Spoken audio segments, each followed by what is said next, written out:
পৃথিবীর এমন কোন জায়গা আছে জীবনে একবার রৌদ্র স্পর্শ ছিল আর পৃথিবীর কিয়ামতের আগে কোনোদিন রৌদ্র পড়বে না, ওই জায়গাটা কোনটা?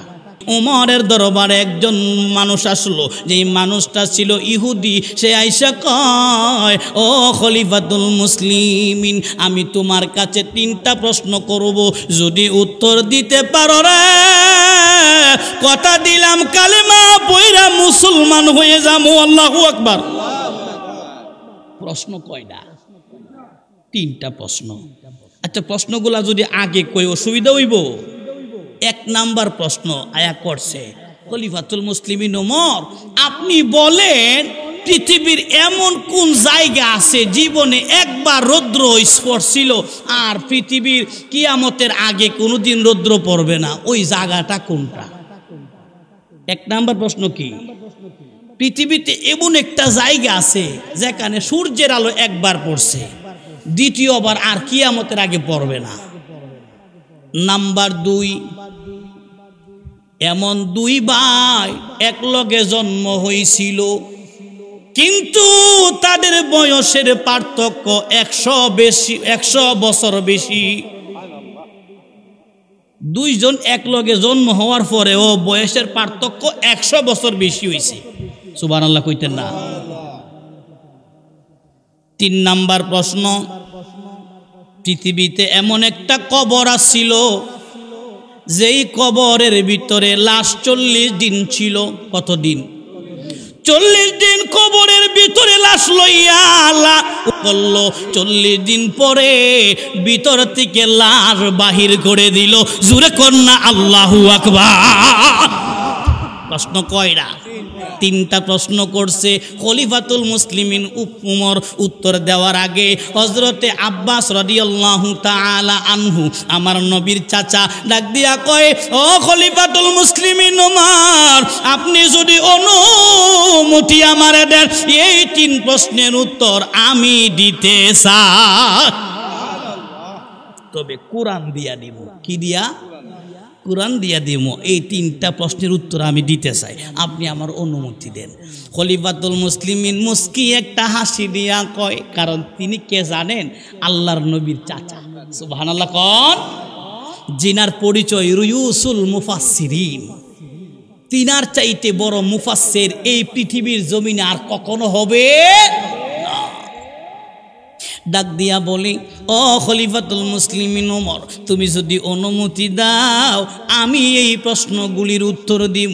ডাক দিয়া বললেন, ও ভাই ইহুদি শোনো, আমার আল্লাহর একজন পয়গম্বর ছিলেন, নাম তার মুসা কালিমুল্লাহ।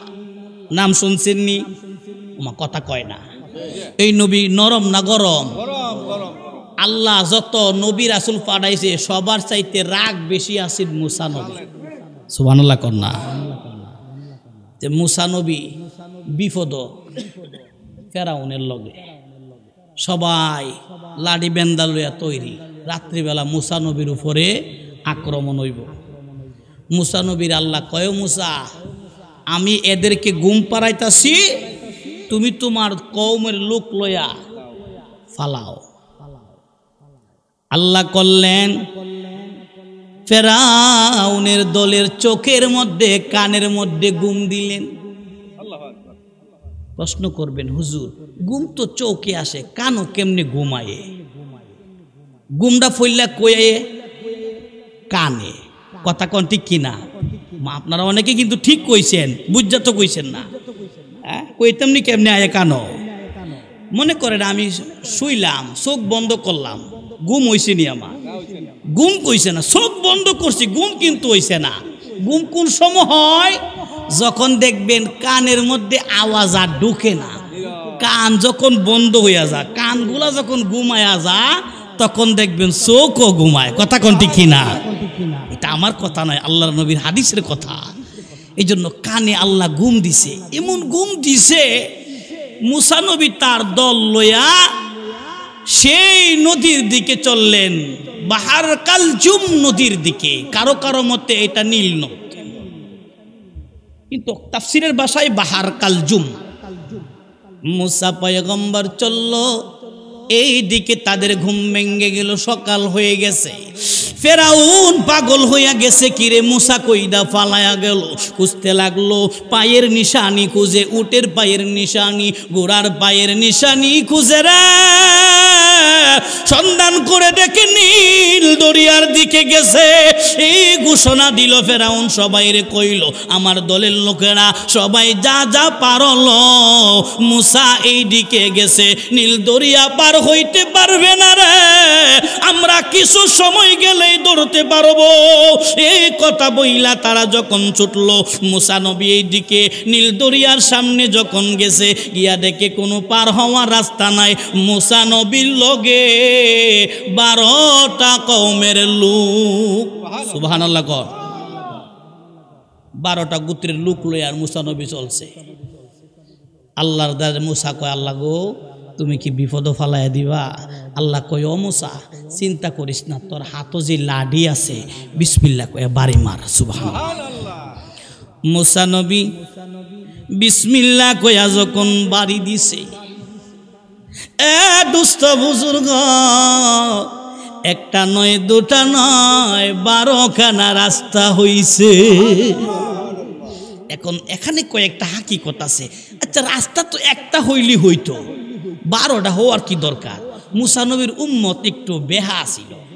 বেহা বুঝেন, আমগো সমাজে কিছু লোক আছে দেখবেন গারে একটু বেহা, কথা কোন ঠিক নিও, ও রাগ কইরেন না। ওই বানি ইসরায়েলের লোকগুলি একটু মানে তেরা আসিল। কিছু হইলে মুসা নবীরে কইব, তুমি তোমার আল্লাহর দিকে যাও, আমরা বাইর জায়গা। এই জন্য 12টা কওমের জন্য 12 রাস্তা করলেন। দ্বিতীয় হাকিকত, কারণ এক রাস্তা দিয়ে সবাই গেলে লক্ষ লক্ষ মানুষ দেরি হয়ে যাবে, এই জন্য আল্লাহ 12টা রাস্তা বানাইছে। 12 রাস্তা দিয়া মুসা নবীর উম্মতেরা চলে। অর্ধেক নদীর পারে গেছে রে, ফেরাউন নদীর কিনারায় হাইসা হাজির। ফেরাউনের লোকেরা বলে, ও ফেরাউন খোদা, এই যে রাস্তাগুলি কেমনে হইছে? ফেরাউন কয়, এইগুলা আমি বানাইছি। নাউজুবিল্লাহ কর, তোরা তো আমারে খোদা মানুষ না, খুদা মানবো কেমনে? ফেরাউনের বউরে ক, বউরে আমারে খুদা মান। আর মা আসিয়া ক, তুমি যদি খুদা হইতা নাকটা এমন বেহাকে রে। সুবহানাল্লাহ কয় না? গোল্ড অফ মদিনা, সুন্নিয়তের অহংকার। ভারতবর্ষের বাস্তব একটা ঘটনা। ভারতের জমিনে একজন লোক ছিলেন গামছা বিক্রেতা। আমাদের সমাজে আছে না, একজন লোক বাজারে গামছা বিক্রি করতেছিলেন। তে উনি গামছা বিক্রি করে ওই দিনে টাকা পাইছে মাত্র 2 টাকা। কয় টাকা? 2 টাকা। উনি বাজারের ওই মাথা থেকে শুনতে পাইলেন আরেকজন ব্যক্তি কোরআন বিক্রি করছে, প্রতি পিস কোরআনের দাম 3 টাকা। সুবহানাল্লাহ, আর জোরে বলতে হবে। ওই যে গামছাওয়ালা শুনলেন 3 টাকা করে কোরআন বিক্রি হচ্ছে। গামছাওয়ালার ভিতরে কোরআনের একটা মায়া এসে গেছে। যখন মায়া হলো, তখন লোকটা চিন্তা করলেন, আমার একটা কোরআন কিনতে হবে। লোকটা চলে গেলেন কোরআন বিক্রি করনেওয়ালার লোকের কাছে। গিয়া জিগাই, ভাই কোরআন বিক্রি করতেছেন নাকি? বলে হ্যাঁ। ও ভাই, জানতে চাই কোরআন যে বিক্রি করেন এটার মূল্য কত? কোরআন বিক্রেতা বলল, কোরআন যদি নিতে চাও 3 টাকা আমারে দিতে হবে। কয় টাকা? কিন্তু গামছাওয়ালার কাছে আছে কয় টাকা? কোরআন কিনতে লাগে কত? আরো লাগে 1 টাকা, টোটালে 3 টাকা লাগে। আমার বাবাজিরা, দুস্থ বুজুর্গ, গামছাওয়ালা গামছার দোকান বন্ধ করে রে বাড়ির দিকে দৌড়াই। মানুষ জিজ্ঞাসা করে, ও গামছা বিক্রেতা কি জন্য দৌড়াও? বলে, কথা বলিও না, আমার কিছু কাজ আছে, আমার বাড়িতে যাওয়া লাগবে। গামছাওয়ালা বাড়ি চলল। বাড়িতে গিয়া উপর থেকে একটা টাং লামাইছে, একটা আলমারির মতো টাং বাক্স। লামাইয়া এটার ভিতরে নতুন একটা জামা ছিল। লোকের একটা নতুন জামায় আর কোনো জামা নাই।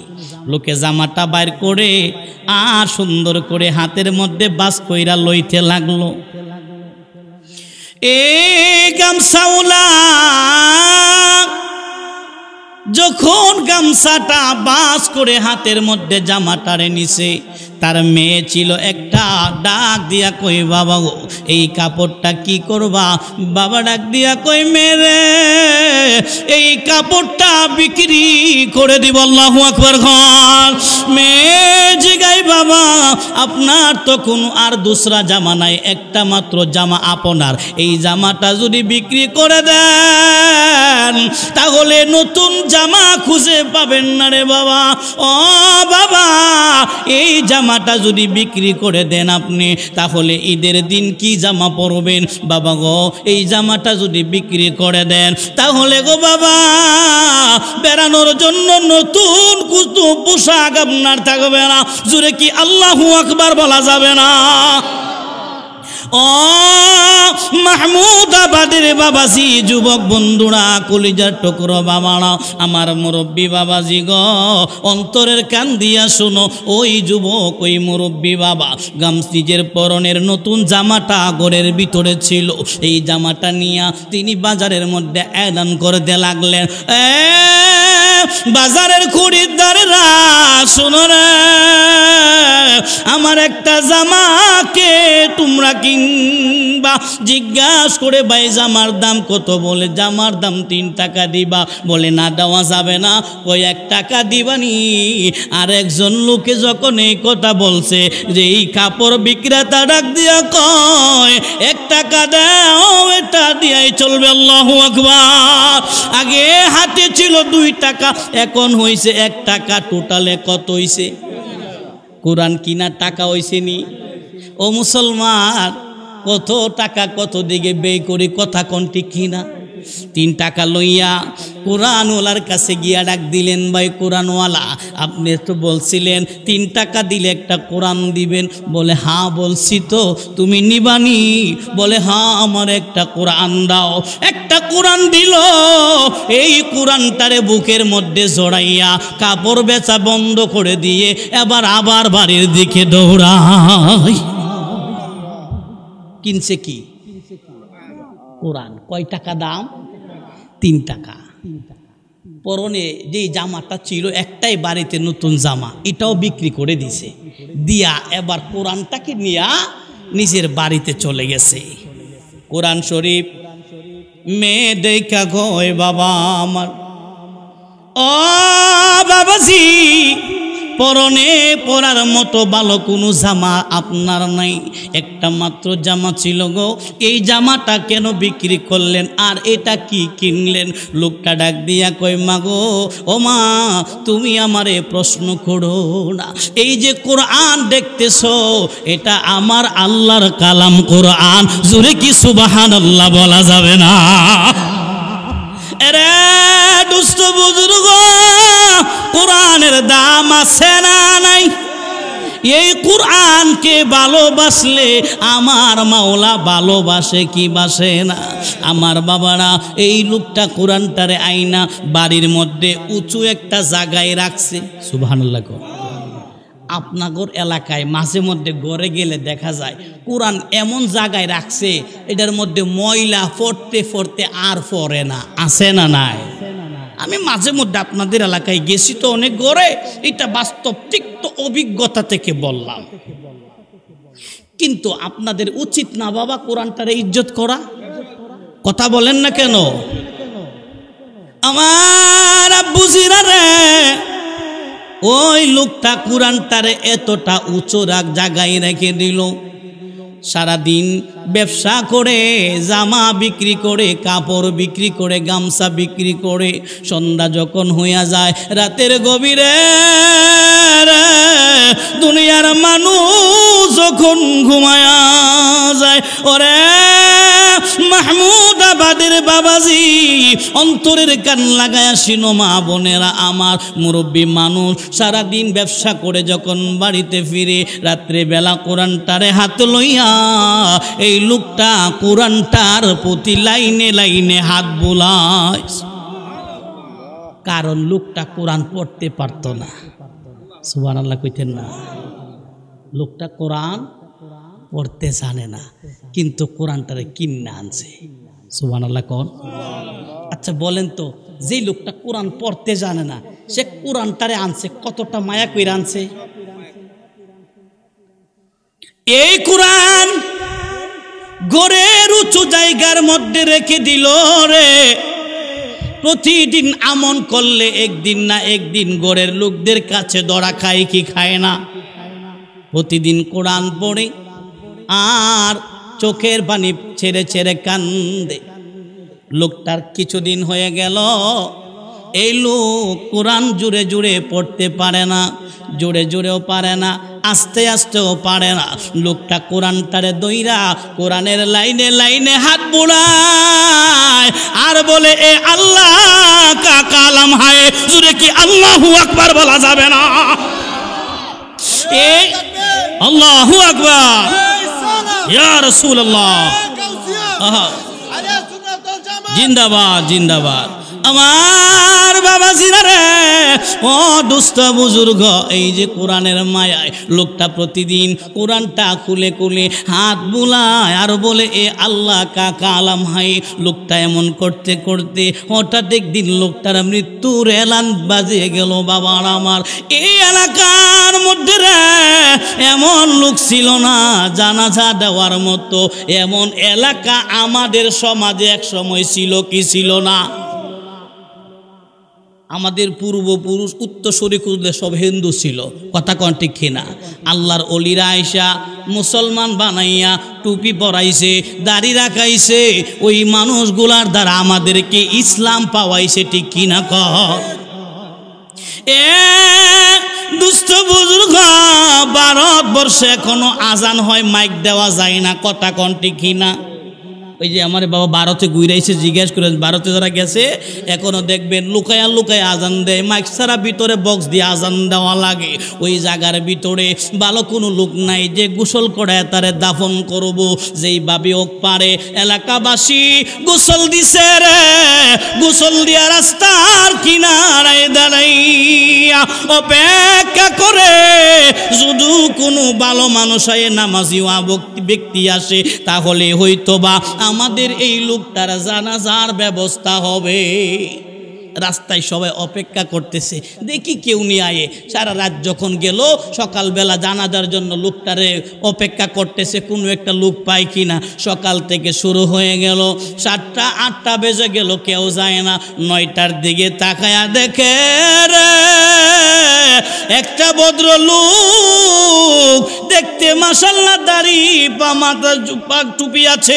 এই লোকটা ঘোড়ার উপর সাওয়ারি হইয়া রে, ওই লোকটা কোন দিকে যেন যায়। এই লোকগুলি রাস্তার মধ্যে গিয়া দাঁড়াইছে। ও মুসাফির দাঁড়াও না, আমরা একটু বিপদে পড়ছি, উদ্ধার করে যাও। সুবহানাল্লাহ কোন? আমরা কত ভাগ্যবান। ইমাম সাহেব না থাকলে আপনার হাজি সাহেবের নামাজ পড়ে তো পারে কি পারে না? আমরা ইমাম সাহেব না থাকলে প্রায় মুসল্লি নামাজ পড়াইতে জানে, কিন্তু এমন একটা সময় ছিল জানাজার নামাজ পড়ানোর কোনো লোক ছিল না। ওই লোকগুলা সবাই দাঁড়াইছে, ডাইকা বলে, ও আল্লাহর বান্দা, আমরা বিপদে পড়ে গেছি। লোকটা বলে, কি বিপদে পড়ছ? বলে, আমরা এই মুহূর্তে জানাজা পড়ার জন্য একজন লোক খুঁজতেছিলাম। ও আল্লাহর বান্দা, আপনাকে দেখে মনে হচ্ছে আপনি বড় ধার্মিক মানুষ, যদি আপনি জানাজাটা পড়াইতেন। বলে, আমার তো সময় কম, আমার অফিসে গিয়া হাজিরা দেওয়া লাগব। যারা চাকরি করে টাইম টু টাইম, কথা কোন ঠিক কিনা? এই জন্য লোকটা বলতেছে, আমার সময় কম, আমি চলে যাব চাকরিতে। আমাকে আপনারা যদি এখন আটকান তাহলে আমার ওখানে ফাইন দিতে হবে, আমার পানিশমেন্ট হবে। এই জন্য আমি আপনাদের এখানে থাকতে পারতেছি না। কিন্তু লোকগুলি বলল, ও আল্লাহর বান্দা, আপনার ডিউটি বড় নাকি জানাজাটা বড়? এমন কথা কোয়ার কারণে লোকটার মনটা একটু নরম হয়েছে। ওই লোকগুলা কইতেছে, বাবাজি আপনি আমাদের একটু দয়া করেন, জানাজাটা পরে দেন, প্রয়োজনে আমরা অফিসে গিয়া কথা বলবো। এই কথা যখন বলছে সঙ্গে সঙ্গে বাবাজি আমার এই কথা বলার পরে লোকটা গোড়া থেকে নামলো, গোড়া থেকে নাইমা জানাজা পড়াইলো। এবার লোকগুলা ডাক দিয়া কয়, ও আল্লাহর বান্দা, লাশটা কবরে আমরা সঠিকভাবে রাখতে জানি না। ও আল্লাহর বান্দা, যদি আপনার মেহেরবানি হইতো লাশটা যদি কবরে নামায়া দিতেন। সুবহানাল্লাহ। আমরা তো এখনো বালা কইরা লাশ নামাইতে পারি না, লাশটা কি নামায়া দিবেন? লোকটা চিন্তা করলো, দেরি যেহেতু হয়েছে আরেকটু হোক, লাশটা নামায়া দেই। লোকটার পকেট একটা ছিল, ঠাডের একটা পকেট ছিল, পকেটে তার আইডি কার্ড থাকে। এখন তো আইডি কার্ড গলায় জোড়ানো, আগে এমন সিস্টেম ছিল না আর কি। তার পকেটে সে আইডি কার্ডটা ছিল, যে কার্ডটা দিয়ে সে তার অফিসে ঢুকতে হয়। এই লোকটা জানাজা পড়াইছে, জানাজা পড়াইয়া কবরের পাশে গেল। রে মাহমুদাবাদের বাবাজি, মা বোনেরা, দুস্থ বুজুর্গ, আমার কলিজা টুকরা যুবক, শোনো। ওই যে লোকটা কবরস্থ করার সময় তার পকেট থেকে রে একটা যেই কাঠ ছিল, কাঠটা কবরের ভিতরে পড়ে গেল। লোকটার আর খবর নাই, কবরের ভিতরে যখন পড়ছে লোকটা তখন মাটি টাটি দিয়া তখন তার অফিসের উদ্দেশ্যে রওনা। অফিসের সামনে যখন গেছে, কার্ড যখন চেক করছে দেখে কার্ড পকেটে নাই। লোকটার ভিতরে জ্বালা উঠছে, কিরে আমি তো কাঠ লইয়া বাইরে ছিলাম, কাঠটা কই? এখন চিন্তা করতে করতে চিন্তা করে, কাঠ তো আমার এই পকেটে ছিল, লাশটা নামানোর সময় তো আমি একটু নইছিলাম, লাশটা নামানোর সময় মনে হয় আমার পকেটের কাঠটা পড়ে গেছে। লোকটা আবার ফিরে আসলো, এলাকাবাসীদের সবাইরে ডাকলো, ও এলাকাবাসী, আমি একটা বিপদে পড়ে গেছি আপনা করে উপকার করতে গিয়া। বলে, কি বিপদে পড়ছেন? আমি আপনাদের কথা শুনতে গিয়া আমার পকেটের আমার আইডি কার্ড হারায়া ফালাইছি। কব আমরা খুঁজে দিব নাকি? বলে, খুঁজতে হবে না, শুধু অনুমতি দাও, ওই কবরের ভিতরে মনে হয় কাঠ পড়ে গেছে। ও আল্লাহর বান্দারা, যদি অনুমতি দাও কবরের একটু জায়গা ছিদ্র করব, আর আমি একটু মাথা ঢুকায়া দেখব আমার কাঠটা সেখানে আসেনি। এই কথা যখন বলছে, এলাকার বাসী সবাই চিন্তা করলো, কিরে যে লোকটা আমাদের জন্য এত কষ্ট করলো, তার কি একটু উপকার করা দরকার নাই? চিন্তা করে সবাই বলল, ঠিক আছে চলেন। অনেকগুলা লোক নিয়ে কবরের পাশে গিয়া কবরটারে একটা কোনাদা ছিদ্র করলেন। একটা কোনা ছিদ্র করে যখন হালকা ছিদ্র হয়, এই কবরের ভিতর থেকে রে এমন একটা ঘিরান লাগলো, আল্লাহু আকবার। ও মাহমুদাবাদের বাবাজি, এমন মজার একটা ঘেরান লাগলো, কেমন ফুলের একটা সুবাস লাগলো, মেশকে আম্বরের ঘিরান। এই ঘেরান যখন লাগছে, লোকটা একটু মাথা উকি দিয়া তাকাইয়া দেখলো, এই কবরটা এমন একটা কবর, আমাদের দেশে 3.5 হাত কবর হয়, ঠিক কিনা কর? এই লোকটারেও যখন দাফন করা হয়েছিল বাবাজিরা আমার, তখন কবরটারে 3.5 হাত করে দেওয়া হয়।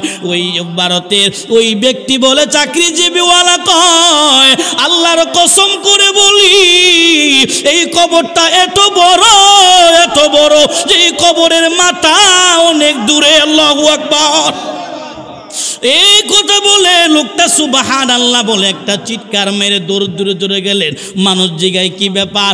বলে, এই যে ফুলের ঘিরান শুনতেছো, এটার ভিতরে ফুল দিয়া সাজায়া বাগান বানায়া দিছে। আল্লাহু আকবার। পুরাটারে আল্লাহ কি করছে? ফুলের বাগান বানায়া দিছে।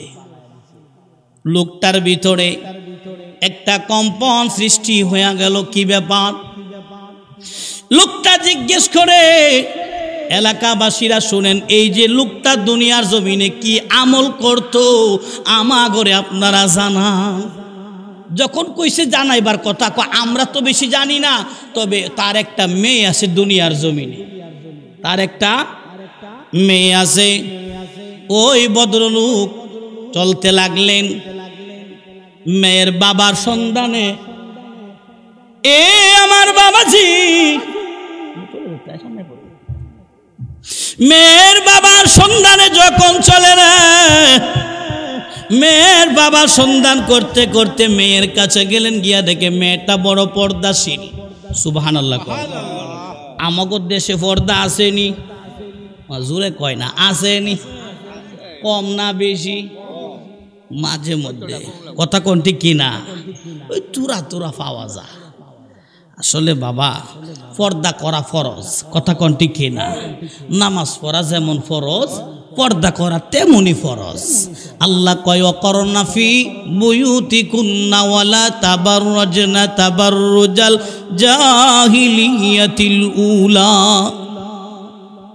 ও দুনিয়ার মা বোনেরা, আমার আল্লাহ তোমাদেরকে জানায়া দিল, আল্লাহ কয় মহিলা থাকবো ঘরের ভিতরে, বাহির হওয়া যাবে না। সুবহানাল্লাহ। কোন এই মহিলা ঘরের ভিতরে রাখবেন, বাইরে যেন না যায়। গিয়া দেখে মহিলাটা পর্দা করে, মেয়েটা। এই লোকটা বাহিরে দাঁড়াইয়া সালাম দিলেন, আসসালামু আলাইকুম। ভিতর থেকে মেয়েটা উত্তর দেয়, ওয়ালাইকুম আসসালাম, কে আপনি? লোকটা বললেন, মাগো মা, আমি হইলাম তোমার বাবার জানাজা পড়ার নেওয়ালা। জুরে কি সুবহানাল্লাহ বলা যাবে না? মাগো, আমি তোমার বাবার জানাজা পড়াইছিলাম, আসছিলাম কিছু কথা বলতাম। মেয়েটা চিন্তা করলো, আমার বাবার জানাজা যেই লোকটা পড়াইলো তার কথা তো শোনা দরকার, কথা কোনটি কিনা। যে কোনো লোক হইলে শুনবো যে আমার বাবার জানাজা পড়াইছে, তার লগে একটু কথা বলি। মেয়ে বললেন, বাবা কি জানতে চান বলেন। ডাক দিল, আম্মা, ও আম্মা, আপনি তো আপনার বাবার একমাত্র মেয়ে, আপনি তো ঘরের ভিতরে থাকতেন গো, আপনার বাবা কি এমন আমল করতো আমারে বলো না। ডাক দিয়া কয়, ও চাচা মিয়া, আমার বাবা বেশি কোনো আমল করতে দেখি নাই। ও চাচা, আমার বাবা ভালো করে নামাজটাও পড়তে পারতো না, কিন্তু আমার বাবা কোনোদিন নামাজ ছাড়তো না। সুবহানাল্লাহ কইতে পারলেন না? আর কোনো আমল করতো নি। তখন ঘটনাটা বলতে লাগলো, চাচা মিয়া গো, আমার বাবা একদিন পরনের জামাটা, যেই জামাটা আমার বাবার সবচেয়ে ভালো ছিল, ওই জামাটা একদিন ঘর থেকে বাহির করে নিল। আমি বাবারে জিগাইলাম, ও বাবা জামাটা লইয়া কই যাও? বাবা বলে বিক্রি করবো।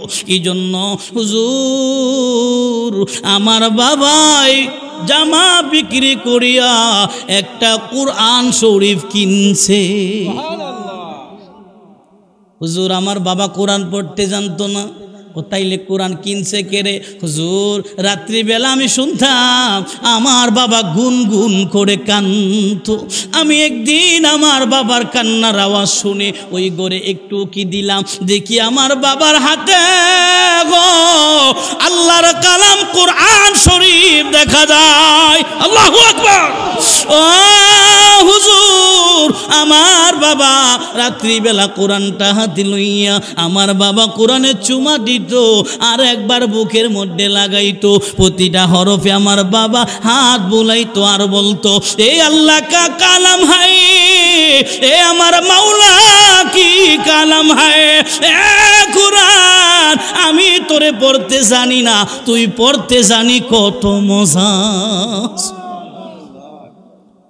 লোকটা কয়, মাগো ও মা, আমার আর বুঝতে বাকি রইল না, তোমার বাবার কবর আমার আল্লাহ এত প্রশস্ত করছে কেন রে? কোরআনকে ভালোবাসার কারণে রে। দুস্থ বুজুর্গ, মা বোনেরা, আমার কলিজা টুকরো যুবকেরা, এই কোরআনটারে কেমনে বুইলা তাকো বুঝি না। কোরআন এমন একটা বিষয় কেউ তো বুঝে না। বাস্তব কথা কি জানেন? যে নতুন প্রেম করে তার একটা মোবাইল যদি দেন, তার প্রেমিকার লগে কথা কয়, এই মোবাইলটা যদি নিয়ে যান, এই বেচারার কলিজা ফাইটটা যা। কথা কোন ঠিক কিনা? কেন? তার প্রেমিকার কথা সে শুনতে হবে। কিন্তু আমরা কত নিমুখ হারাম দেখেন, যেই প্রেমিক আল্লাহর কালাম, আল্লাহর কথাগুলি আমরা শুনতে চাই না।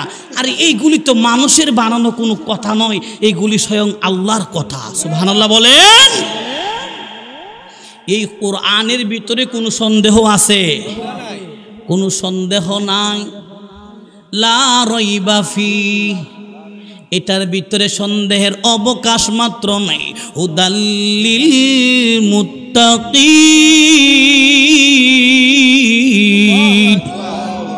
এই কিতাবটা হলো মুমিনদের জন্য, মুত্তাকিনদের জন্য পথ প্রদর্শক। এটা সবার ভিতরে ঢুকবে না, এটা ওই লোকের ভিতরে ঢুকবে যে কোরআনকে ভালোবাসে, মুমিন মুত্তাকি। এই জন্য বাবা, এই সমস্যা কি? ব্যাককল বাড়ায়, তবে মারহাবা কোন ওটার দরকার নাই। একটু বসেন, আলোচনা ইনশাল্লাহ বেশি একটা হবে না ইনশাল্লাহ, আশা করি। খারাপ লাগতেছে ও বাড়ির গুরু গাড়ার ঘাস খায় না, এরপরে আলহামদুলিল্লাহ এলাকার মানুষ অনেক ভালোবাসে, এটা মানতে হবে, চিরন্ত সত্য। আমি এলাকার মা বোনদেরকে আমি চিরকৃতজ্ঞ, তারা অনেক ভালোবাসে আপনাদের মতো আমাকে। তারা গিয়ে দেখেন প্যান্ডেল কানায় কানায় ভরা, মহিলা মানুষ। আমার বুঝিরা রে, ও দুস্থ বুজুর্গ, রেডিমিট ইসলাম পাইছো দেখা মায়া নয়। খলিফাতুল মুসলিমিন উমরের দরবারে একজন মানুষ আসলো, যেই মানুষটা ছিল ইহুদি। সে আইসা কয়, ও খলিফাতুল মুসলিমিন, আমি তোমার কাছে 3টা প্রশ্ন করব, যদি উত্তর দিতে পারো রে, কথা দিলাম কালেমা পয়রা মুসলমান হয়ে যাবো। আল্লাহু আকবার। প্রশ্ন কয়টা? 3টা প্রশ্ন। আচ্ছা, প্রশ্নগুলা যদি আগে কই অসুবিধা হইব? 1 নাম্বার প্রশ্ন আয়া করছে, খলিফাতুল মুসলিমিন ওমর, আপনি বলেন পৃথিবীর এমন কোন জায়গা আছে জীবনে একবার রৌদ্র স্পর্শ ছিল আর পৃথিবীর কিয়ামতের আগে কোনোদিন রৌদ্র পড়বে না, ওই জায়গাটা কোনটা? 1 নাম্বার প্রশ্ন কি? পৃথিবীতে এমন একটা জায়গা আছে যেখানে সূর্যের আলো একবার পড়ছে, দ্বিতীয়বার আর কিয়ামতের আগে পড়বে না। নাম্বার 2, এমন 2 ভাই একলগে জন্ম হয়েছিল, কিন্তু তাদের বয়সের পার্থক্য 100 বছর বেশি। 2 জন একলগে জন্ম হওয়ার পরেও বয়সের পার্থক্য 100 বছর বেশি হয়েছে। সুবহানাল্লাহ কইতেন না? 3 নাম্বার প্রশ্ন, পৃথিবীতে এমন একটা কবর ছিল, যেই কবরের ভিতরে লাশ 40 দিন ছিল। কতদিন? 40 দিন কবরের ভিতরে লাশ লইয়া করলো। 40 দিন পরে ভিতর থেকে লাশ বাহির করে দিল। জোরে কন্যা আল্লাহু আকবার। প্রশ্ন কয়টা? 3টা প্রশ্ন করছে খলিফাতুল মুসলিমিন উমর। উত্তর দেওয়ার আগে হযরতে আব্বাস রাদিয়াল্লাহু তাআলা আনহু, আমার নবীর চাচা, ডাক দিয়া কয়, ও খলিফাতুল মুসলিমিন উমর, আপনি যদি অনুমতি আমারে দেন, এই 3 প্রশ্নের উত্তর আমি দিতে চাই, তবে কোরআন দিয়া দিব। কি দিয়া? কোরআন দিয়া দিব। এই 3টা প্রশ্নের উত্তর আমি দিতে চাই, আপনি আমার অনুমতি দেন। খলিফাতুল মুসলিমিন মুস্কি একটা হাসি দিয়া কয়, কারণ তিনি কে জানেন? আল্লাহর নবীর চাচা। সুবহানাল্লাহ কোন? জিনার পরিচয় রুয়ুসুল মুফাসসিরিন। তিনার চাইতে বড় মুফাসসির এই পৃথিবীর জমিনে আর কখনো হবে না। ডাক দিয়া বলি, ও খলিফাতুল মুসলিমিন ওমর, তুমি যদি অনুমতি দাও আমি এই প্রশ্নগুলির উত্তর দিব। ডাক দিয়া বললেন, ও ভাই ইহুদি শোনো, আমার আল্লাহর একজন পয়গম্বর ছিলেন, নাম তার মুসা কালিমুল্লাহ। নাম শুনছেন নি? ওমা কথা কয় না। এই নবী নরম না গরম? আল্লাহ যত নবী রাসূল পাঠাইছে সবার চাইতে রাগ বেশি আছে মুসা নবী। সুবহানাল্লাহ কন্যা।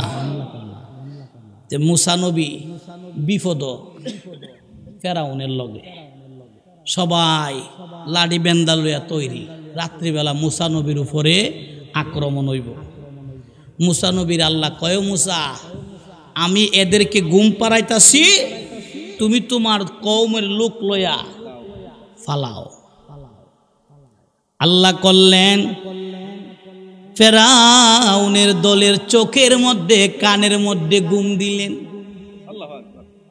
প্রশ্ন করবেন হুজুর ঘুম তো চোখে আসে কানও কেমনে ঘুমায়ে ঘুমটা ফইলা কয়ে কানে কথা কোন ঠিক কিনা আপনারা অনেকে কিন্তু ঠিক কইছেন বুঝা তো কইছেন না হ্যাঁ কইতামনি কেমনে আয়ে কানো মনে করেন আমি শুইলাম চোখ বন্ধ করলাম ঘুম হইছে নি আমার ঘুম কইছে না চোখ বন্ধ করছি ঘুম কিন্তু হইছে না ঘুম কোন সময় হয় যখন দেখবেন কানের মধ্যে আওয়াজ আর ঢুকে না কান যখন বন্ধ হইয়া যা কানগুলা যখন ঘুমায়া যা তখন দেখবেন চোখও ঘুমায় কথা কোন ঠিক কিনা এটা আমার কথা নয় আল্লাহর নবীর হাদিসের কথা এই জন্য কানে আল্লাহ ঘুম দিছে এমন ঘুম দিছে মুসা নবী তার দল লইয়া সেই নদীর দিকে চললেন বাহার কালজুম নদীর দিকে কারো কারো মতে এটা নীল নদ কিন্তু তাফসীরের ভাষায় বাহার কালজুম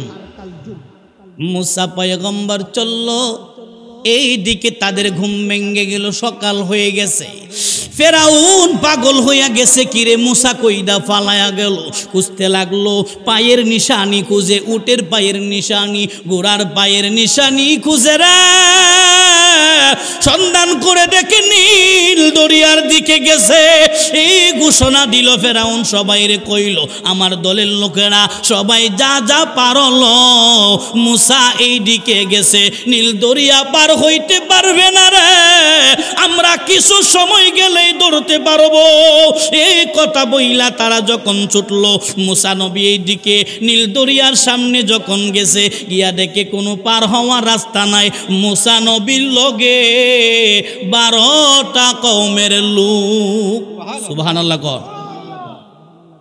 12টা গোত্রের লোক লইয়া আর মুসা নবী চলছে আল্লাহর দারে মুসা কয় আল্লাহ গো তুমি কি বিপদ ফালাইয়া দিবা আল্লাহ কয় ও মুসা চিন্তা করিস না তোর হাতে যে লাডি আছে বিসমিল্লাহ কয় বাড়ি মার সুবহানাল্লাহ মুসা নবী বিসমিল্লাহ কয়া যখন বাড়ি দিছে এ দুস্থ বুজুর্গ একটা নয় দুটা নয় 12খানা রাস্তা হইছে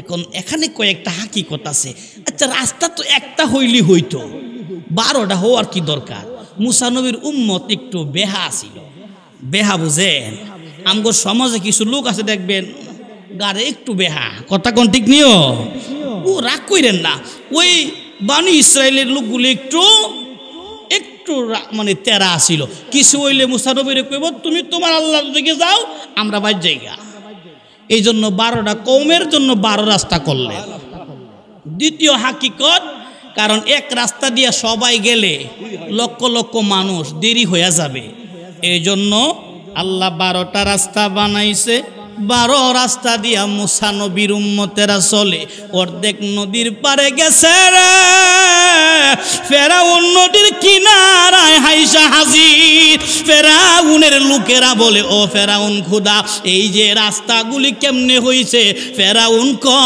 এগুলা আমি বানাইছি নাউজুবিল্লাহ ক তোরা তো আমারে খোদা মানুষ না খুদা মানবো কেমনে ফেরাউনের বউরে ক বউরে আমারে খুদা মান আর মা আসিয়া ক তুমি যদি খুদা হইতা নাকটা এমন বেহাকে রে সুবহানাল্লাহ কয় না তুমি যদি খুদা হইতা তে চেহারাটা এমন বেসুলাকে রে সুন্দর করে বানাতে পারছিল না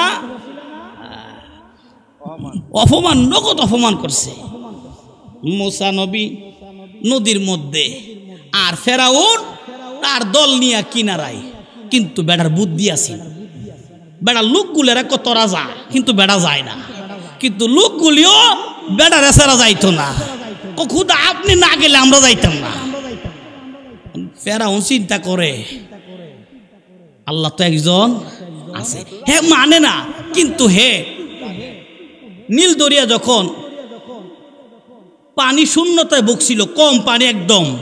তখন সেজদা দিয়ে কাঁদছেন, আল্লাহ আমি তো জানি তুমি সবচেয়ে বড় ক্ষুধা, সুবহানাল্লাহ কোন, কিন্তু আল্লাহ গো আমার দে ক্ষুধা দাবি করলে ভালো লাগে।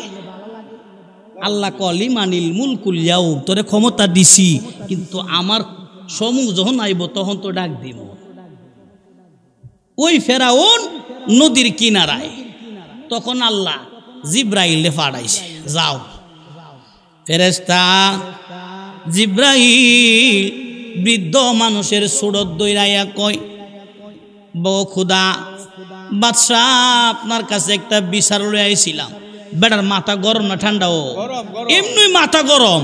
এই সময় বৃদ্ধ আসি গাইতাছে যে আমার একটা বিচার আছেন। কি বিচার? যদি কোনো গোলাম তার মালিকের লগে দুই নাম্বারই করে তাহলে তারে কি করা দরকার? এই সময় ফেরাউনের মাথা গরম, কইয়া ফালাইছে, এই নদীর মধ্যে ফালাইয়া চুবাইবার কাম,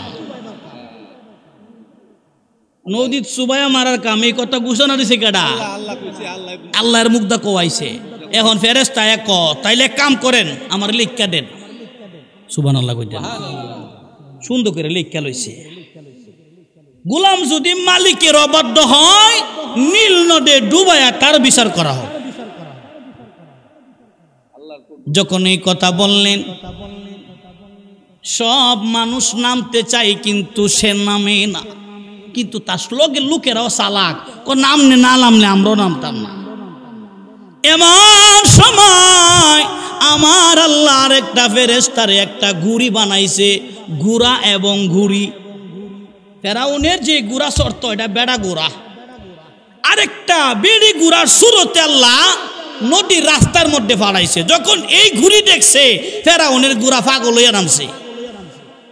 সবাই যখন নামছে, ওই ফেরাউন নদীর মধ্যস্থলে গেছে, আর এইদিকে মুসা নবী নদী পার হইয়া গেছে।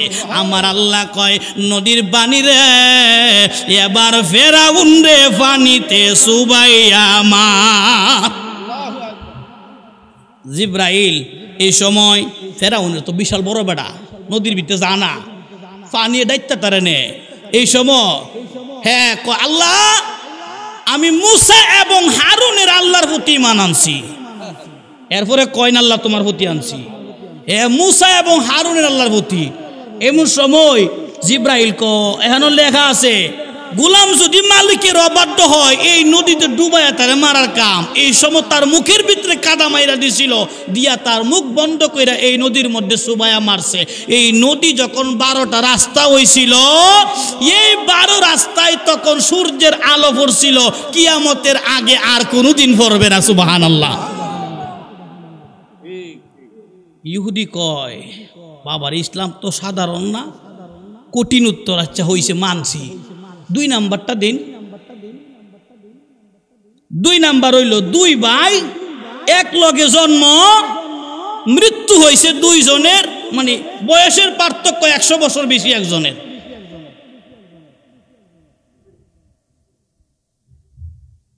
আল্লাহর একজন নবী ছিলেন ওয়াজির আলাইহিস সালাতু ওয়াস সালাম। এই ওয়াজির আলাইহিস সালাতু ওয়াস সালাম তিনি যখন রাস্তা দিয়া চলতেছিলেন, তাকায়া দেখে একটা বিল্ডিং এমন ভাবে ভাঙছে, ছাদ নিচে পড়ছে, ওয়াল ভাঙ্গে উপরে পড়ছে। সাধারণত আমাদের দেশে বাংলে আগে ওয়াল ভাঙ্গে পরে ছাদ পড়ে, কিন্তু ওই দিন ছাদ পড়ছে মাইজে, 2 ওয়াল 2 সাইডে উপরে পড়ছে। তিনি এই কথা ভাবতে ভাবতে, আল্লাহ তুমি এত কিছু খেলা দেখাও, আল্লাহ তুমি আবার আমাদেরকে কেমনে জিন্দা করবা, এটা যদি দেখতাম। এই সময়ের মধ্যে তিনার একটা ঘুম আসছে, হাতের ঘোড়াটার এক জায়গায় বাঁধছে, ব্যাগটার এক জায়গায় থইছে, তো ঘুমায় গেছে গা। ঘুমের মধ্যে পার হয়েছে 100 বছর। কত বছর? উনি মনে হয়েছে খালি ঘুমতে উঠছে, কয়েক মিনিট সময় গেছে। ঘুম থেকে উঠটা আল্লাহ জিগায়, ও দুস্থ কদ্দুর সময় ঘুমাইছেন? আল্লাহ খালি তো ঘুমাইছি।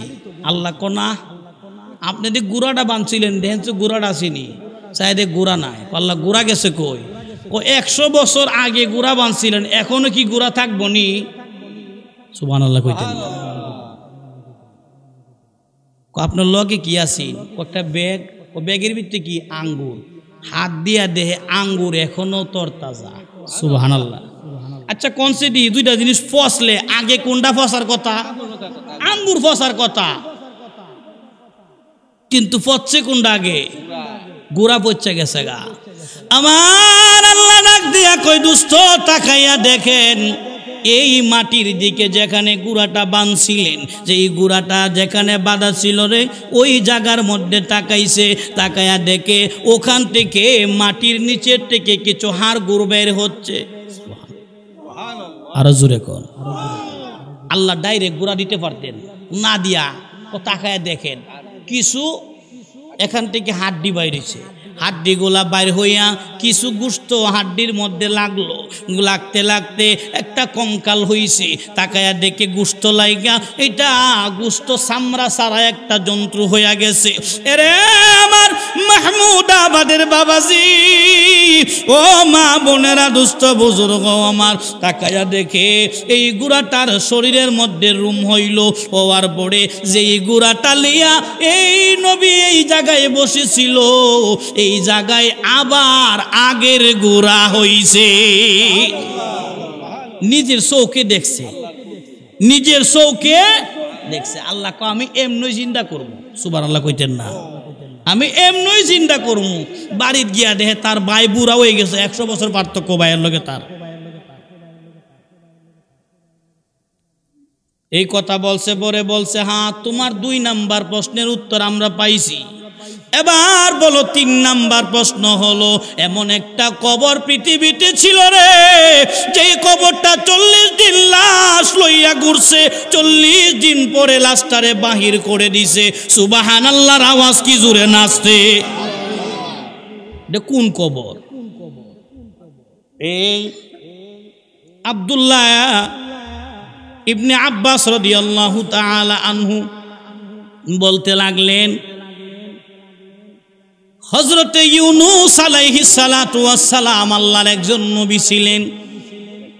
ইউনুস নবী আল্লাহর একজন নবী, আল্লাহর সাথে কথা কয়। আল্লাহর কাছে বলল, আল্লাহ গো মাবুদ, আমার উম্মত গুলি আল্লাহ কথা শুনে না, এদেরকে ধ্বংস করে দাও। আল্লাহ কয়, ও ইউনুস একটু অপেক্ষা করো, তুমি আবার গিয়া দাওয়াত দাও, গিয়া কও যদি দাওয়াত না মানো আসমানি গজব আইব। আমার বাবাজিরা রে, ও দুস্থ বুজুর্গ আমার, হযরতে ইউনুস আলাইহিস সালাতু ওয়াস সালাম তিনি যখন ওই কওমের সামনে গিয়া বক্তৃতা দিলেন, মানে আল্লাহর কালাম শোনাইলেন, আল্লাহর দাওয়াত পৌঁছাইলেন, বললেন, আমার কওমের লোকেরা রে, তোমরা আল্লাহর প্রতি ঈমান আনো। আমার উম্মতেরা শোনো, তোমরা যদি আল্লাহর প্রতি ঈমান না আনো, আল্লাহ এমন একটা গজব দিব রে, যে গজব আসমানি গজব আইলে তোমাদের অস্তিত্ব থাকবে না। কিন্তু তারা মুসা ইউনুস নবীরে টিটকারি মারল। ইউনুস, তোমার আল্লাহ কও গজব দিত, আমরা ঈমান আনতে রাজি না। নাউজুবিল্লাহ কইতেন না? যখন টিটকারি মস্কারি মারতাছে, ইউনুস নবীর মনটা একটু খারাপ হয়ে গেছে গা। ইউনুস নবী তো কইছে আযাব গজব আইব, হেরা কো তোমার আল্লাহরে গিয়া কও আল্লাহ যেন গজব দে, আমরা ঈমান আনতে পারতাম না। ইউনুস নবীর মনটা খারাপ, আল্লাহর দরবারে আরজি জানাইল, ও রব্বুল আলামিন, এই জাতিগুলা বড় বেশবার জাতি, আল্লাহ সুবিধা না, এইগুলারে ধ্বংস করে দাও। আল্লাহ ক দোস্ত এত হতাশ হইয়েন না, একটু সময় দেন, এগুলার ধ্বংস কর্ম যদি কথা না হনে। ইউনুস নবী সকালবেলা রাস্তা দিয়া যা, কয়েকটা দুষ্ট প্রকৃতির লোক দাঁড়াইয়া বলে, ও ইউনুস, তোমার আল্লাহ দিয়ে এখনো গজব দিল না। ইউনুস নবীর মনে একটু কষ্ট গেছে, আল্লাহরে কইছে না, না কইয়া ওই এলাকা ছাইরা দিত, 2টা সন্তান আর বিবিরে লইয়া চলল। ইউনুস আলাইহিস সালাতু ওয়াস সালাম যখন সামনের দিকে চলে গেল, এলাকা ছাড়িয়া বহু দূরে, এমন সময় রে চতুর্দিকে আসমান কালো কইরা বিদ্যুৎ চমকাইতে লাগলো। ওই ইউনূস নবীর উম্মতের ভিতরে একটা কম্পন সৃষ্টি হয়ে গেল। কি ব্যাপার, এমন ভাবে কেন বিজলি চমকায়? চতুর্দিকে অন্ধকার, কিছু দেখা যায় না। কি ব্যাপার, এমন ভাবে কেন হলো? এমন ভাবে আসমান থেকে ঠাডা পড়ে রে, মানুষগুলি সবাই ভীতু হইয়া আল্লাহরে ডাকে। এমন ভাবে ডাক শুরু করছে। এখন সবাই চিন্তা করলো ইউনূস নবীর দরকার, কিন্তু ইউনূস নবী তো এলাকাত নাই। ইউনূস নবী বহু দূরে চলে গেছে। এই ফাঁকে দিয়া তাদের একটা আক্কে লইছে, আল্লাহ আমরা তো বিপদে পড়ছি। একজনে কয়, ইউনূস রে দেখেছিলাম মাথাটা নিচে লাগাইয়া আল্লাহর দরবারে চাইতো, সঙ্গে সঙ্গে সবাই মাটির মধ্যে সেজদায় পড়ে গেছে রে।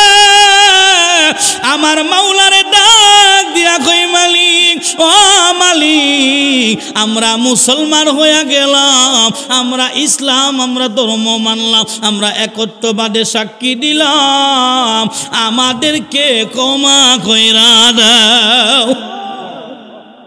আল্লাহ তাদেরকে ক্ষমা করে দিলেন। ওইদিকে ইউনূস নবী নদীর কিনারার মধ্যে গেল। ছোট একটা নদী, চিন্তা করে কেমনে পারব, দুইটা ছেলে আবার সাথে বিবি।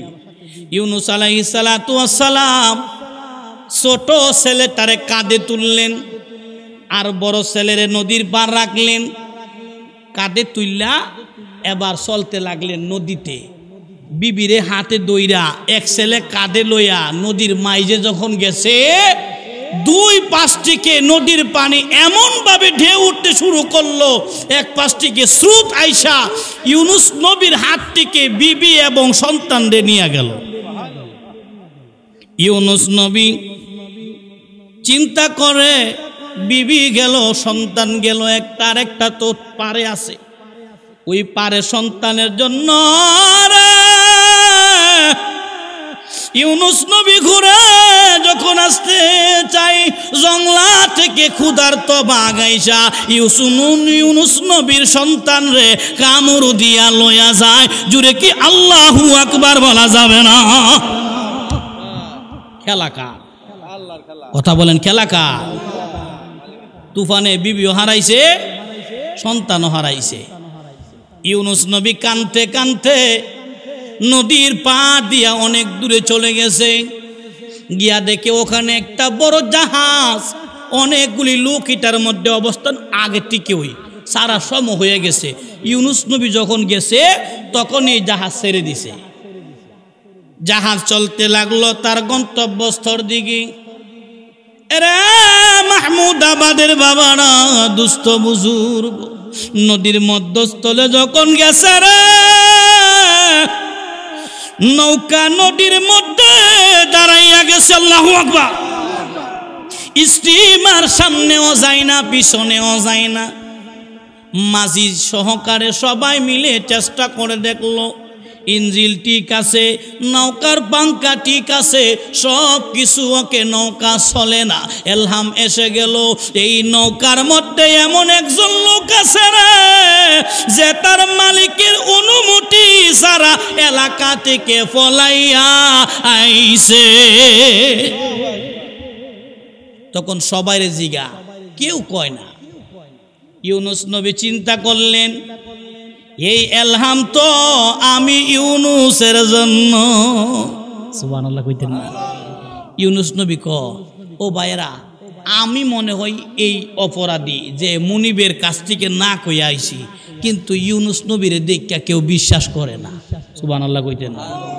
আচ্ছা, যিনি নবী ছিলেন তিনি কি দেখতে আমার মতো কালানি? এত সুন্দর চেহারা, এই সুন্দর চেহারা দেখা কেউ বিশ্বাস করে না। সবাই খালি কো, না আপনি তো গোলাম হইতে পারেন না। ইউনূস নবী বলে, তাহলে তোমরা যেইভাবে পারো পরীক্ষা দাও। সবাই লটারির ব্যবস্থা করলো। আগে তো লটারি চলতো, লটারি সবার নাম কাগজে লিখে এক জায়গায় রাখলো, এখান থেকে টান দিল, লেখা হইল ইউনূস। সুবহানাল্লাহ। দুস্থ বুজুর্গ, দ্বিতীয়বার যখন টান দিল তখন দেখে ইউনুস নবীর নাম। তিনবার টান দিছে, দ্বিতীয়বার তাকায়া দেখে 3 নম্বর বার ইউনুস নবীর নাম উঠছে পরে। এখন সবার বিশ্বাস হয়েছে যে না এই লোকটাও। আপনার কাছে জানতে চাই আপনি আবার কেমনে গোলাম হইলেন? কইটা কিছু কোয়ার দরকার নাই, আমারে নদীতে ফেলে দাও। ও মাহমুদাবাদের বাবারা, মা বোনেরা, ইউনুস নবীরে দইরা সমুদ্রের মধ্যে দিল ফালাইয়া। ও বাবাজি, আল্লাহর খেলা বুঝা যায় না। যেই মাত্র ফালাইছে আর এক বড় তিমি মাছ আয়া গিল্লা লাইছে। সুবহানাল্লাহ, জোরে কোন। মাছে যখন গিলছে ইউনুস নবী মাছের ফেডের ভিত্তি আল্লাহরে কান্দে, আল্লাহ আমারে বুঝি তুমি এমনি মারবা, কিন্তু আল্লাহ তো শুনে না। একদিন চলে গেল, 2 দিন চলে গেল, 3 দিন চলে গেল রে, 4 দিন চলে গেল। এইভাবে 40 দিন কাছাইল, 39 দিন পার হয়ে যায়। 40 নাম্বার দিন রে ইউনুস নবী পড়তে লাগলেন, লা ইলাহা ইল্লা আনতা সুবহানাকা ইন্নী কুনতু মিনাল জালিমিন।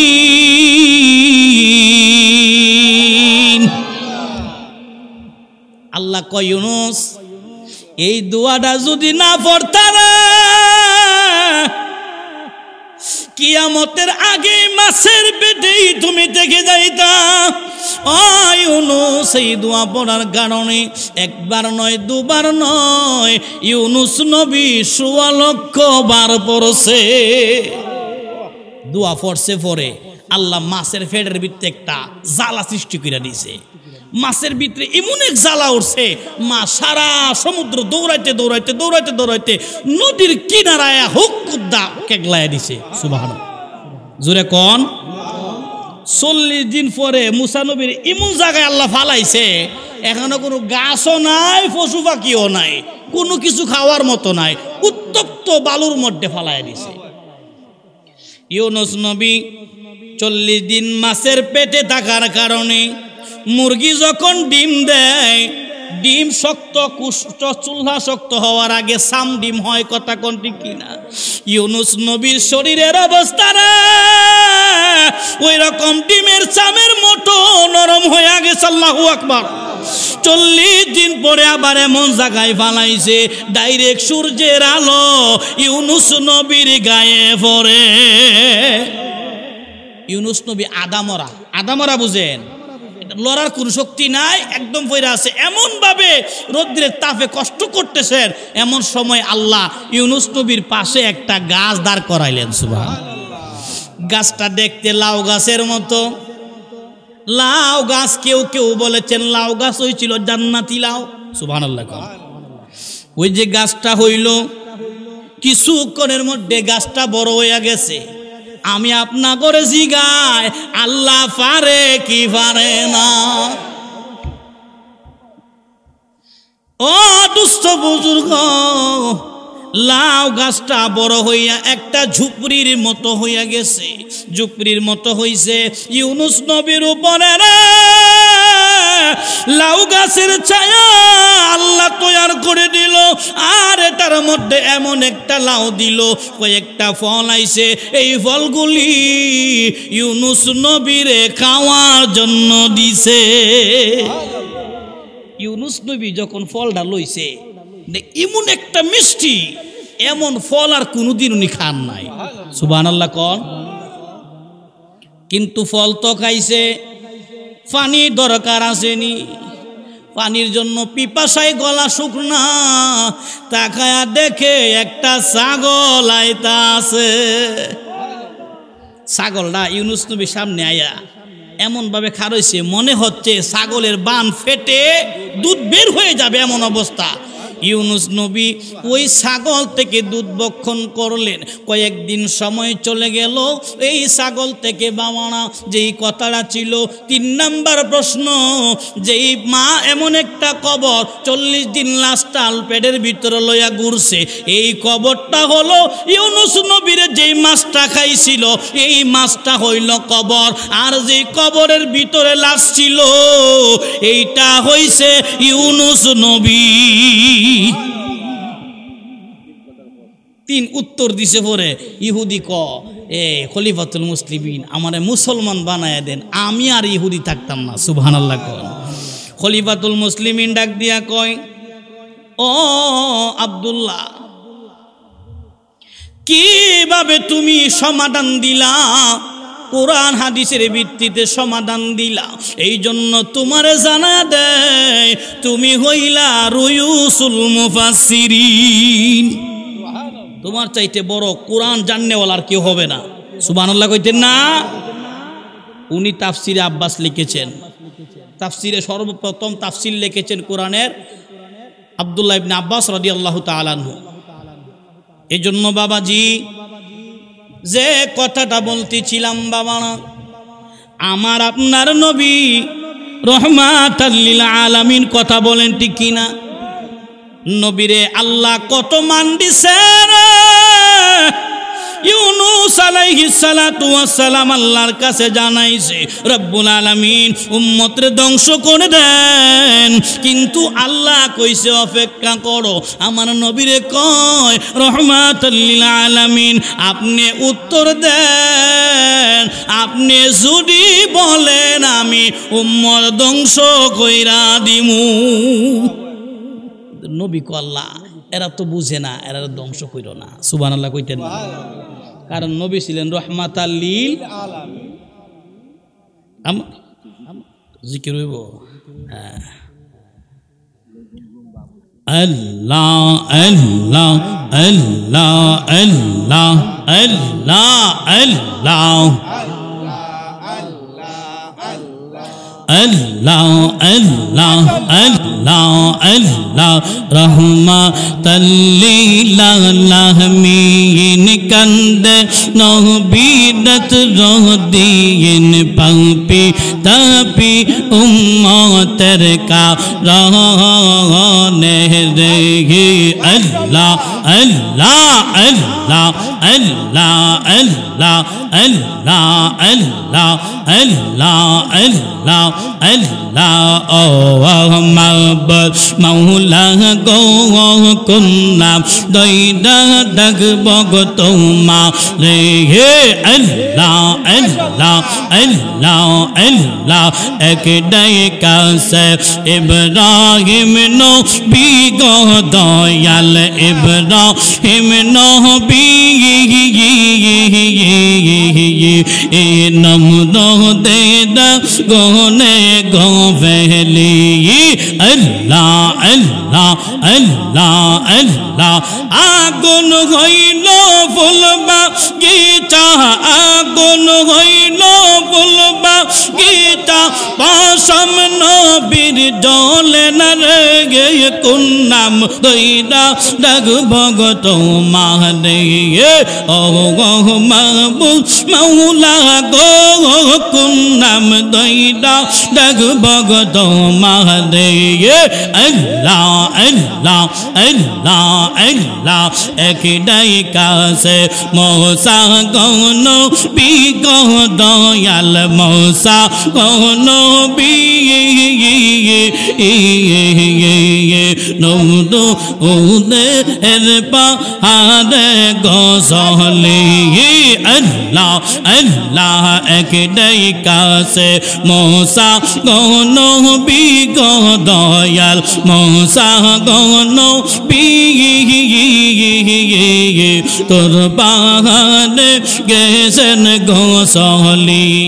তোমার নূরে পাহাড় জ্বলল, তোমার নূরে পাহাড় জ্বলল, তবু সা জলে না রে কোন নাম দইডা ডাকব গো তোমারে আল্লাহ আল্লাহ ও মাহবুব মাওলা রে কোন নাম দইডা ডাকব গো তোমারে আল্লাহ আল্লাহ আল্লাহ আল্লাহ আল্লাহ আল্লাহ ও মাহবুব মাওলা গো কোন নাম দইডা ডাকব গো তোমারে আল্লাহ আল্লাহ আল্লাহ আল্লাহ আল্লাহ আল্লাহ একটাই কাছে ইউনুস নবী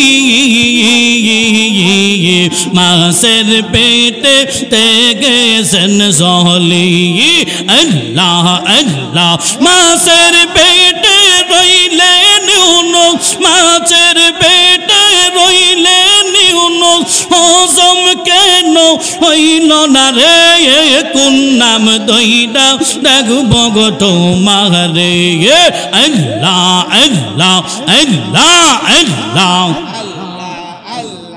আল্লাহ আল্লাহ ও মাহবুব মাওলা গো কোন নাম দইডা ডাকব গো তোমারে আল্লাহ আল্লাহ আল্লাহ আল্লাহ লা ইলাহা ইল্লাল্লাহ মুহাম্মাদুর রাসূলুল্লাহ সাল্লাল্লাহু তাআলা আলাইহি ওয়াসাল্লাম। আমার বাবারা খুশি না বেজার? দুইটা হাত তুলেন, নারে তাকবীর, আরো জোরে নারে তাকবীর, নারে রিসালাত, আহলে সুন্নাতুল জামাত ইসলামী সুন্নি মহাসম্মেলন। সবাই বলে আলহামদুলিল্লাহ। ঘুম গেছেনি? আর বেশি না, আর 10-15 মিনিট ইনশাল্লাহ চলবো নি? আমার নবী রহমাতাল লিল আলামিন কেমন মায়ার নবী জানতে চাই। ইউনুস নবী আল্লাহরে কইল, ও রব্বুল আলামিন উম্মত গুলা ধ্বংস করে দাও। আমার দুস্থ বুজুর্গ আমার নবী রহমাতাল লিল আলামিন কত মায়ার কত দয়ার নবী। যখন মক্কা থেকে রে মদিনাতুল মুনাওয়ারায় চলে গেলেন, ওখানে গিয়া দেখে রে ওই কাফেরেরা নবীর উম্মত রে বেশি দেখতে পারে না।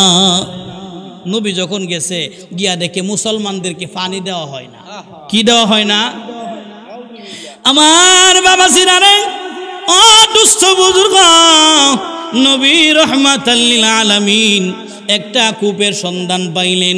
সাহাবীরা আয়েশা কয়, ইয়া রাসূলুল্লাহ মদিনা থেকে একটু দূরে একটা কূপ আছে গো নবী,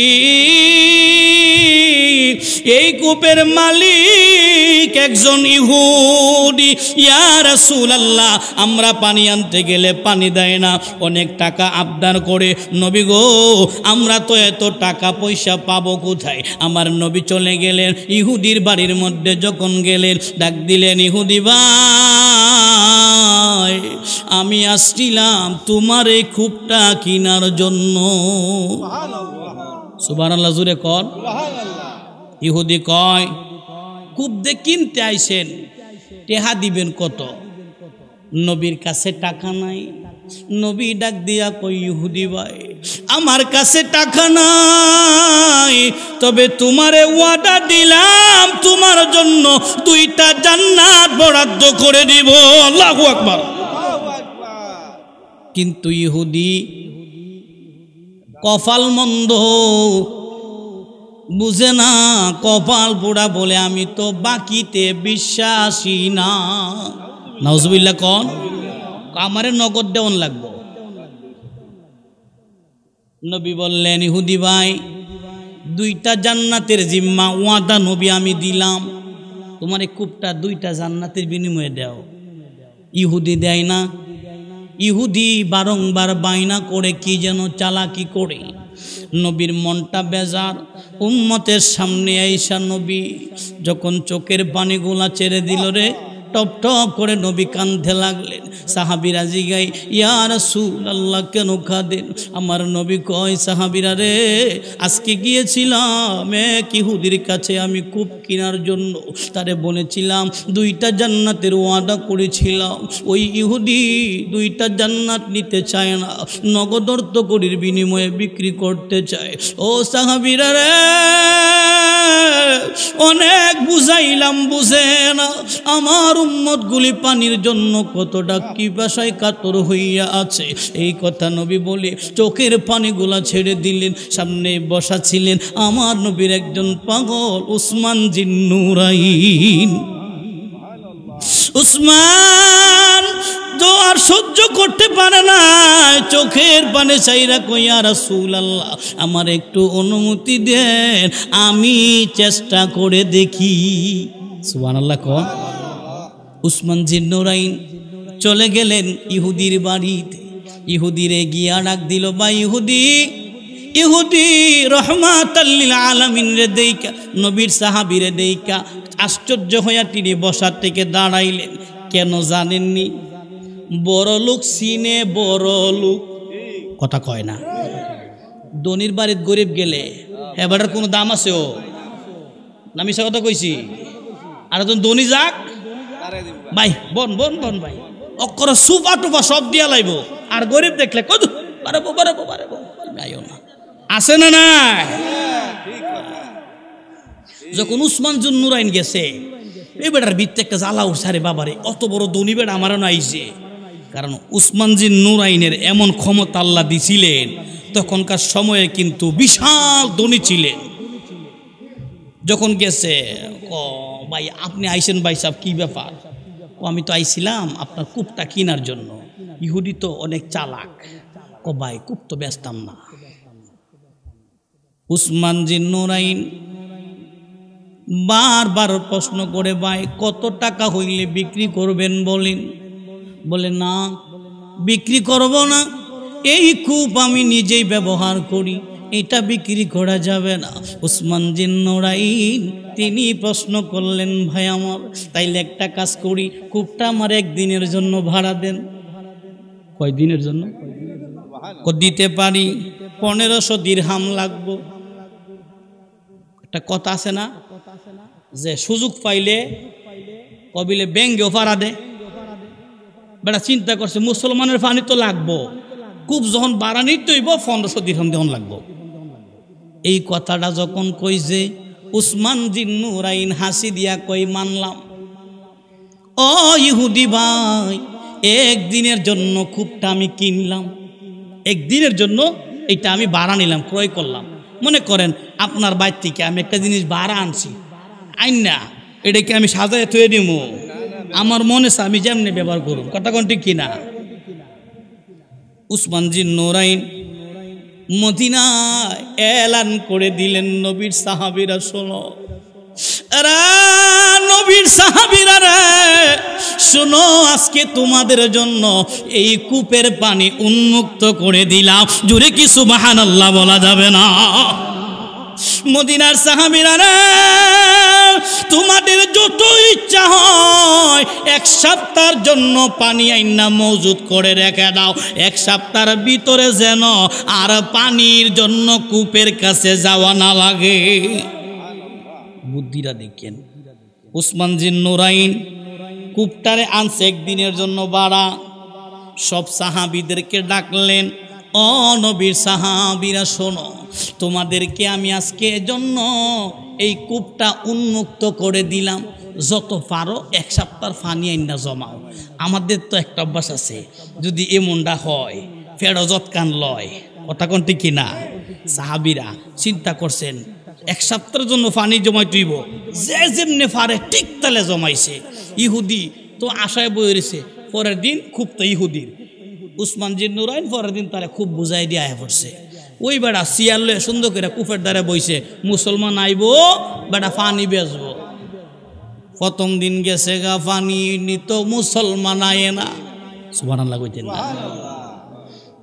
2 নাম্বার দিন গেছে গো, তখনও মুসলমান আয়ে না। বেড়া কয় উসমানে কি কাম করলো? যে একদিন খুব বাড়া নিছে আমার দ্বারা আর মানুষ হয় না, কারণ কি?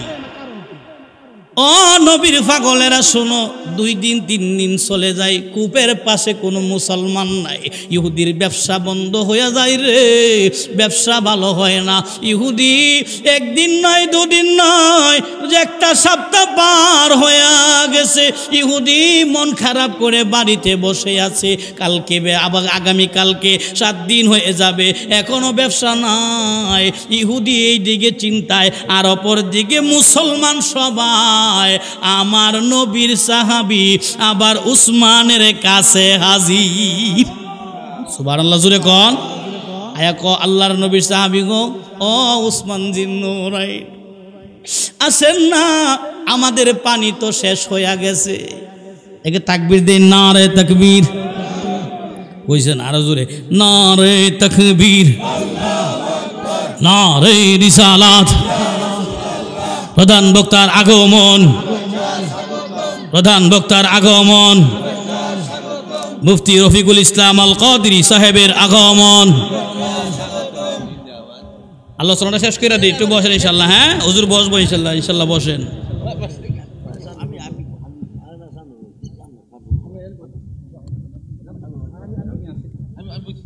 জিকির করি লা ইলাহা ও লা ইলাহা ও লা ইলাহা ও লা ইলাহা ইল্লাল্লাহ মুহাম্মাদুর রাসূলুল্লাহ সাল্লাল্লাহু তাআলা আলাইহি ওয়াসাল্লাম। শেষ করে নিতাম নি, শেষ করে দিতে সময় ওই কুয়ার পানি যে শেষ করবো ইনশাল্লাহ। কুয়ার পানি, কূপের পানি 1 সপ্তাহ ধরে বন্ধ। অপর দিকে সাহাবীর আইছে, উসমান জিন্নুরাইন আমাদের তো পানি শেষ। আচ্ছা অপেক্ষায় বসেন, আমি ব্যবস্থা করতেছি। সুবহানাল্লাহ কন্যা। উসমান জিন্নুরাইন চলে গেলে ইহুদির বাড়িতে। ইহুদি উসমান জিন্নুরাইন রে দেইকা আনন্দে লাফায়া কো হুজুর কূপ নিতে আইছেন, লয়া যা। সুবহানাল্লাহ কইতেন না? উসমান জিন্নুরাইন ডাক দিয়া কয়, ও ইহুদি ভাই, আমি আসছিলাম কূপ নেওয়ার জন্য বলে। ও উসমান গো, আমি তো আপনার জন্য বসা, কখন আসবেন আর কূপ নিবেন? কারণ তার ব্যবসা 12টা বাজে, কথা করতে কিনা 1 সপ্তাহের ভিত্তি 1 টাকা কোনো তার বিক্রি নাই। কারণ মুসলমানরা 1 সপ্তাহ পানি সব জমায় রাখছে। উসমান জিন্নুরাইন দ্বিতীয় দিন কূপটা ক্রয় করে সবাইরে এলান করে দিলেন, এরে মদিনাবাসী শোনো, তোমরা যারা মুসলমানরা আছো, যাও তোমাদের জন্য কূপ উন্মুক্ত করে দিলাম রে। এই কূপটা তোমরা আজকের জন্য ব্যবহার করবা, আরো 1 সপ্তাহ সময় দিলাম, পানি তোমরা যে যেমনে পারো ব্যবস্থা করে নাও। 1 সপ্তাহের ভিতরে যেন পানির সংকট না পড়ে। জোরে কন্যা আল্লাহু আকবার। দ্বিতীয় সপ্তাহে আবার সমস্ত মুসলমানরা কূপ থেকে এমন ভাবে পানি নিছে, 1 সপ্তাহের জন্য পানি ঠান্ডা। ইহুদি আবার পরের দিন চেয়ার লইয়া আয়া বইছে, আয়া দেখে রে কূপের গুড়ায় মুসলমান আয়ে না। সুবহানাল্লাহ কইতেন না? আবারও 2 দিন 3 দিন সপ্তাহ চইলা গেল। 1 সপ্তাহের ভিতরে তাকায়া দেখে এখনো মুসলমান আসে না। চিন্তা করে উসমান একদিনের কূপ ভাড়া নিয়া কি করে, কি কূপ ভাড়া নেই একদিনের লাগি, 1 সপ্তাহ সব গায়েব, কারণ কি? কিন্তু বেড়ার তো এখন ইমন ফান্ড হয়েছে, এই কূপ দিয়া সাইরানোর কোনো লাভ আর নাই। যখন লাভ হয় না তখন বেড়া নিজে চিন্তা করে কূপটা বিক্রি করে দেওয়ার কাম। কারণ 2 দিনে মাত্র বেটা পাইছি 3000 দিরহাম, 1500 3000। এখন বেড়া চিন্তা করছে না এইভাবে চলতো না, খুব বিচ্ছালাম। প্লেন লইয়া বই রয়েছে, উসমান জিন্নুরাইন তার সামনে হাজির। আবার দ্বিতীয় সপ্তাহে 3 সপ্তাহের মাথার গিয়া যখন গেছে, কয় ইহুদি ভাই কূপটা ভাড়া নিতাম? ক না ভাই, কূপ ভাড়া দিতাম না, আমার খুব বিক্রি কইরা দিমু। উসমান জিন্নুরাইন কয় ইহুদি রে কত হইলে বেচবি বল? ইহুদি কয় আমারে তুমি 40,000 দিরহাম দিবা। জুরে কন্যা সুবহানাল্লাহ। ইহুদি বলে 40,000 দিরহাম। উসমান জিন্নুরাইন মনে মনে কয় তুই যদি কইতি আমি উসমানের যত সম্পদ আছে সব দিয়া হইলেও কিনতাম। তো মাত্র 40,000 চাইছো, তুই যদি কইতে উসমানের সমস্ত সম্পদ, আল্লাহর কসম করে বলি সব সম্পদ দিয়ে আমি কূপটা কিনতাম। তাইলে কূপ দিয়ে বেচছেন, দলিল দেন। সুন্দর কইরা লেখা দিছে 40,000 দিরহামের বিনিময়ে আমি ইহুদির কাছ থেকে এই কূপ ক্রয় করে উসমানের মালিকানায় গেছে। সুবহানাল্লাহ। 40,000 দিরহামের বিনিময়ে আজকে থেকে এই কূপের মালিক কে? উসমান জিন্নুরাইন লিখে দিছেন, নিচে স্বাক্ষর দিছে। উসমান জিন্নুরাইন আনন্দে কান্না করে বললেন ইহুদি ভাই, এরে ইহুদি আজকে থেকে তুই এই কূপের মালিক আমি। শোনো রে, তুমি যদি কইতা উসমানের যা কিছু আছে সব কিছুর বিনিময়ে উসমানে কূপটারে কিনত। তুমি তো মাত্র 60 দিরহাম 40,000 চাইছো, আমি সব দিতে রাজি ছিলাম। ইহুদি আশ্চর্য, এই কূপে এমন কি আছে?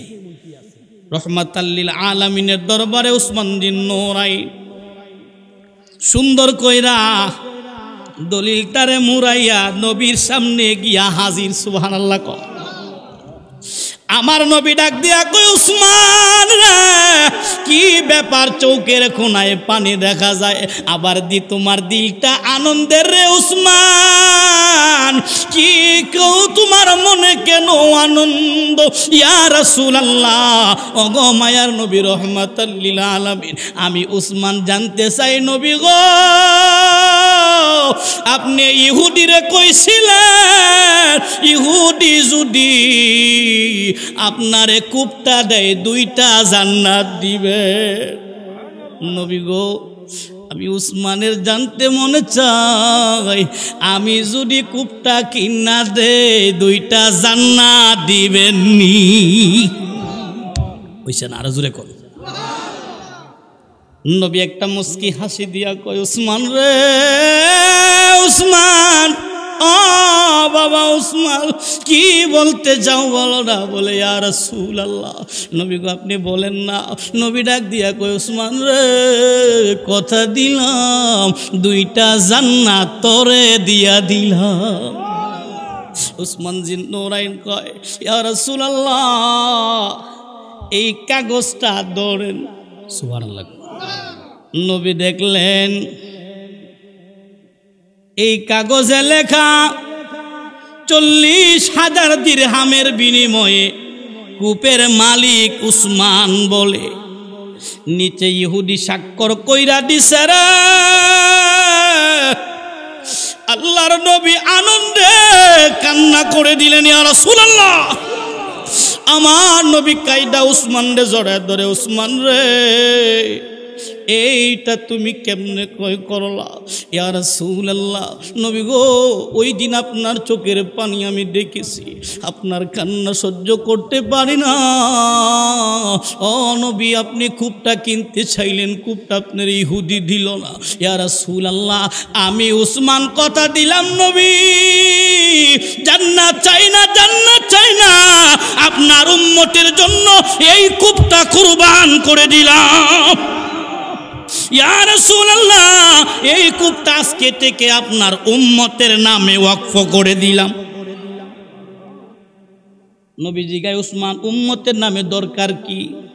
বলে ইয়া রাসূলুল্লাহ, আমার বংশের লোকেরা যদি কয় এটা উসমান দিছে, উসমানের নামের কূপ, এটা দিব না। নবী গো, আজকে থেকে উসমান এটার মালিক না, এটার মালিক উম্মতে মুহাম্মাদি। আজও সেই কূপের নাম হলো বীরে উসমান। সুবহানাল্লাহ। কোন যারা হাদিস আবাসে জিগায় দেখেন, মদিনাতে একটু দূরে বীরে উসমান নামক একটা কূপ, সেই কূপ উসমান যে নূরাইন কিনলেন, কিন্না সাহাবীদের নামে ওয়াকফ করে দিলেন। সুবহানাল্লাহ। কোন এই ছিল নবীর ভালোবাসা। আমি আর চাই না আমার বন্ধুবর মাওলানা রফিকুল ইসলাম আল কাদরি, আমরা একসাথে মুফতি করেছি, ফেকা করেছি, আমার বন্ধুকে বসায় রেখে অনেক সময় কথা কয়ে ফেলাইছি। আমার টার্গেট ছিল 11:30 পর্যন্ত, যে তো হুজুর আয়সা পড়ছে, আমিও আর না না না আজ আয়সা পড়ছে, এমনি হুজুরের বয়া 10 মিনিট কইয়া লাইছি। মাথাবা কর না, ইচ্ছে ছিল গজলও গাইতাম, কিন্তু গজল গাইতাম না, আমার বন্ধু গাইবো ইনশাল্লাহ। 10 মিনিট সময় ইনশাল্লাহ অনেক কিছু, এটা আমার বন্ধু ইনশাল্লাহ। রাত যেহেতু গভীর হয়ে যেতেছে গা, আপনারা বসবেন, কেউ যাবেন না। আমার বন্ধুরা আপনারা সবাই চিনেন, আমার আগে এই এলাকায় আসছে, কিন্তু আপনাদের সবার পরিচিত। আলহামদুলিল্লাহ, খুব চমৎকার বয়ান করে, আপনারা আমার চেয়ে ভালো জানেন। আমি অনুরোধ করবো সবাই বসবেন, হুজুরের আলোচনা শুনে যাবেন, আমার জন্য দোয়া করবেন। আমি আপনাদের কাছে দোয়া প্রার্থী, আপনারা সবাই আমার জন্য দোয়া করবেন। আমি বিদায়বেলা আপনাদের কাছ থেকে বিদায় নিচ্ছি, আর আমার বন্ধুর কাছে দোয়ার দরখাস্ত করে যাচ্ছি। সবাই আমার জন্য দোয়া করবেন, আমিও আপনার জন্য দোয়া করি। আসসালামু আলাইকুম ওয়া রাহমাতুল্লাহি তাআলা ওয়া বারাকাতুহু।